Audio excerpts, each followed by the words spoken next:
তোমরা 5 জনে মিললে যে আমার লেপিনটা সাফ করছো এই লেগে আমি ঠিক করছি তোমরা 5 জনে 25 টাকা করে দাম। তোমরা 5 জন ভাগ করে নিবাগা 5 টাকা করে। এটা আমি অঙ্ক কইরা বাইর করছি, বুঝছো? আপনি কি আমরা ব্যাক কল পাইছুন? আমরা 5 জনে কাম করছি, যদি আপনি 25 টাকা হয় তাহলে আপনারা 5 টাকা করে না, আমরা 14 টাকা করে দেন লাগবো।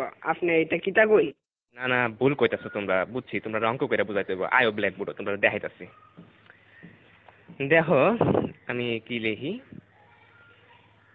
এই হইল 25, 25-এ 5 দিয়া ভাগ করলে 5 টাকা থাকে। 25 2 এর মধ্যে যা না, কিন্তু 25-এর মধ্যে যা। 25-এ 5 দিয়া ভাগ করলে থাকে 5। এসব উল্টা পাল্টা ওইসব আপনি কইতে দিচ্ছেন, আমারটা দেখেন আপনি। চাইন আমরা 5, আমরা যদি 25 দিয়ে ভাগ করি তাহলে 5 2 এর ভিতরে জানা জানা তো, কিন্তু 5 আবার 5 এর ভিতরে যা। 5 1 5 তাই 0 কাটতে লামাইলে মানে 2। দেখুন আমরা জানি 4 5 20, তাই 4 এর 5 20, তাই ভাগফল 14, তাই আমরা 14 টাকা করে দিতে হইব।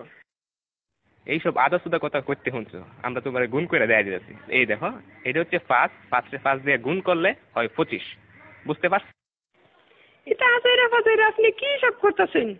হ্যাঁ, আপনার হিসাব হয়েছে না, আমি আপনার আবার নতুন টিকা হিসাব করে দেখাইতেছি। এটা কেন 14 আর 5 গুণ করলেও 4 5 20, 5 1 5, মোট কত হইল? 25। দেখছেন আমার হিসাব? অহন বুঝতে পারছি তোমরা সত্যি আসুদা। আমরা অঙ্কটা দেখো, 14 14 14 14 5 বার দিছি। এই দেখো এখন 4টা 5 যোগ করলে এখানে হইতাছে কত হইতাছে দেখো, 4 আর 4 8, 8 আর 4 16, 16 আর 4 20। 1 21 22 23 24 25। দেখছেন না করে কাটায় কাটায় 25 টাকা। আপনি কি হিসাব শিখছেন সারা জীবন পড়ালেখা কইরা, কি বালের হিসাব? হালিয়ার হালাই কি বুঝাই গেল এটা আমারে?